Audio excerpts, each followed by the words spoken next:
है जी आजकल लम्हा फिक्रिया।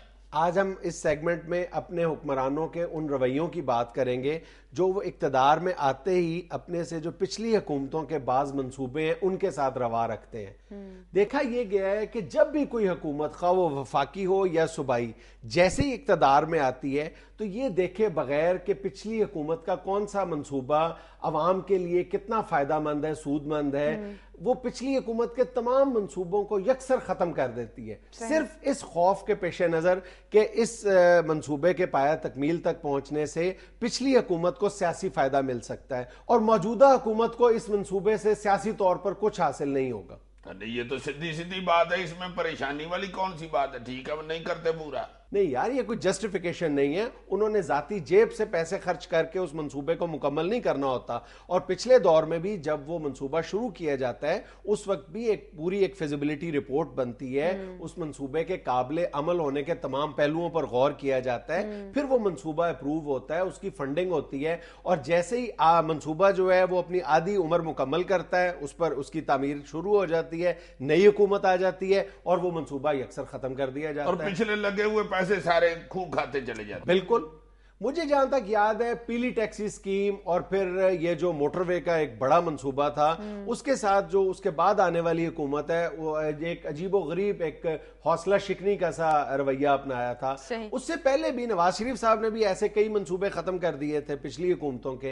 लेकिन सवाल ये पैदा होता है कि क्या किसी एक हुक्मरान की जाती पसंद या नापसंद की बुनियाद पर इतने अहम मंसूबे यकसर खत्म किए जा सकते हैं? ये तो कौन सा मंसूबा खत्म हुआ है जिसका रोना लेके बैठे हुए हैं हम? यार आजकल बन्नू मेडिकल कॉलेज के तालिब इल्म जिन्होंने 1 साल बाद डॉक्टर बन जाना है उनको ये नहीं पता कि उनको जो डिग्री इशू होगी क्या वो पीएमडीसी से रिकग्नाइज्ड होगी या नहीं। पीएमडीसी का मौकफ ये है कि सरहद हुकूमत जो है वो वहां पर एक जो रिक्वायरमेंट है फैकल्टी की वो पूरी करे। लेकिन वहां पर जब नई हुकूमत आई है, ये बन्नू मेडिकल कॉलेज जो था ये 2006 में कायम हुआ था। अब जब एएनपी की वहां पे हुकूमत आई है तो उसने बन्नू मेडिकल कॉलेज को बिल्कुल फरामोश करके बाचा खान मेडिकल कॉलेज मर्दान में कायम किया है और तमाम तर जो सहूलियात हैं वो बाचा खान मेडिकल कॉलेज को दी जा रही हैं। नहीं तो वो बन्नू मेडिकल कॉलेज का नाम ही बाचा खान मेडिकल कॉलेज रख के अपना शौक पूरा कर लेते। अब तुम मुझे बताओ ना कि अगर बन्नू मेडिकल कॉलेज की डिग्री को पीएमडीसी तस्लीम नहीं करती तो ये जो बेचारे सैकड़ों तालिबे इल्म हैं इनकी 4 साल की मेहनत और सरमाए का क्या कौन हिसाब देगा? और यार ये स्यापे तो हर सूबे में है। इधर हमारे देख लो तुम, फिरोजपुर रोड पे लाहौर में इत्तफाक अस्पताल के सामने एक आईटी पार्क बनना था। 1.5 अरब रुपये का वो मंसूबा था। 2007 तक उसका 70% काम हो चुका था। बिल्कुल। ये हुकूमत आई है, शहबाज शरीफ साहब ने वो रोक दिया मंसूबा। अब कहीं जाके वो जो चाइनीज कंपनी बना रही थी उन्होंने अदालत में जाने की तड़ी लगाई है। इन्होंने उनको फिर इजाजत दी है, 35 करोड़ रुपया उनको हर्जाना भी अदा किया है। इजाजत के बावजूद उनको फंड शंड कोई नहीं मिल रहे। और ये भी एक अफसोसनाक बात है कि वो जो 1.5 अरब में मंसूबा मुकम्मल होना था वो 2.5 अरब में होगा।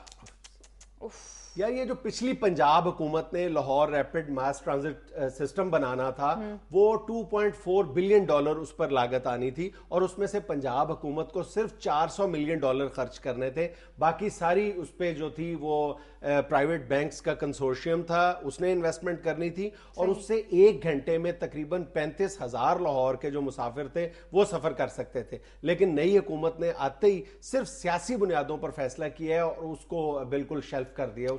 इंतहाई खूबसूरत प्रोजेक्ट था जिसको खत्म कर दिया गया। यार ये वजीराबाद में गुजरांवाला डिवीजन का ये दिल का कार्डियोलॉजी का अस्पताल बनना था, उसको वो वहीं का वहीं पड़ा हुआ। पहले उसे सादे अस्पताल में बदला इन्होंने, फिर खजड़ खराब हो गया, उधर रौला रूड़ा लोगों ने डाला तो फिर कार्डियोलॉजी हो गया, अब उधर वो ठंडियोलॉजी हुआ और वफाकी हुकूमत भी इस रवैये में किसी से पीछे नहीं है। बल्कि मैं तो ये समझता हूं कि ये जो इस मनफी रवैये का आगाज है इस रुझान का वो हमेशा वफाक से होता है और उसका असर जो है वो नीचे सूबों तक आता है। ये जनरल परवेज मुशर्रफ से आप लाख इख्तलाफ करें, उनको बुरा भला कहें, जो मर्जी कहें, लेकिन उस मंसूबे उस दौर के जो अच्छे मंसूबे थे उनका जिक्र किया जाना भी जरूरी है, उनको अप्रिशिएट करना भी जरूरी है और उनको जारी रखना भी जरूरी है। उस दौर में जो सबसे मेरा ख्याल है कि मुशर्रफ साहब को क्रेडिट दिया जाना चाहिए वो हायर एजुकेशन कमीशन के जो मुख्तलिफ प्रोजेक्ट्स थे वो थे। बल्कि एक वही था नहीं यार, चंद एक और भी थे। तुम अब जाती मुखालफत की बुनियाद पर ना स्टेटमेंट देना शुरू कर दो। जाती मुखालफत क्या, मेरे सामने वो काउंसलर का इलेक्शन लड़ रहे हैं, हद हो गई है तुम्हारे बड़ी। अच्छा, बहरहाल अब बात कर रहे हैं हायर एजुकेशन कमीशन की।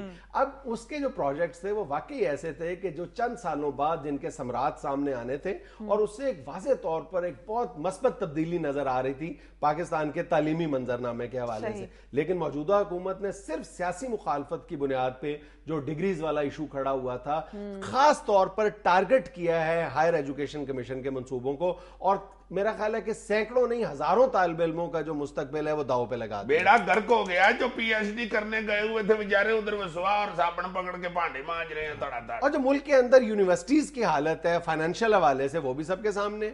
गुस्से निकालते हैं एक दूसरे पे। बिल्कुल जाती पुरखाश की वजह से। इस गुफ्तगू का मकसद भी हमारा यही है कि जब भी कोई नई हुकूमत आती है, अगर उसे किसी पिछली हुकूमत के किसी मंसूबे को जारी रखना मकसूद नहीं है, तो वो उसके लिए कोई बाकायदा कोई फोरम होना चाहिए, कोई कमेटी बनाई जानी चाहिए। पिछली हुकूमत का कोई मंसूबा खत्म करने के लिए आपके पास कोई जवाज और दलील होनी चाहिए, साइंसी बुनियादों पर बात की जानी चाहिए। सिर्फ एक शख्स या सियासी जमात की पसंद या नापसंद की बुनियाद पर फैसला किया जाए, ये तो कतई तौर पर मेरा ख्याल है करीने इंसाफ नहीं है। अगर एक शख्स से भी पूछना है तो चलो को अजीजी जैसा अक्लमंद बंदा ही पकड़ लो यार, हम चलन करो इस बात पे। तुम कल ही अक्लमंद बने हुए हो यार, तुम गोल प्याज काट लेते हो। ये भी एक साइंस है। ये साइंस नहीं है, तुम्हारे घरेलू फ्राइज है। दुनिया में लेना एक छोटा सा वक्फा, हमारे साथ रहिएगा। टमाटर का फूल बना सकते हो।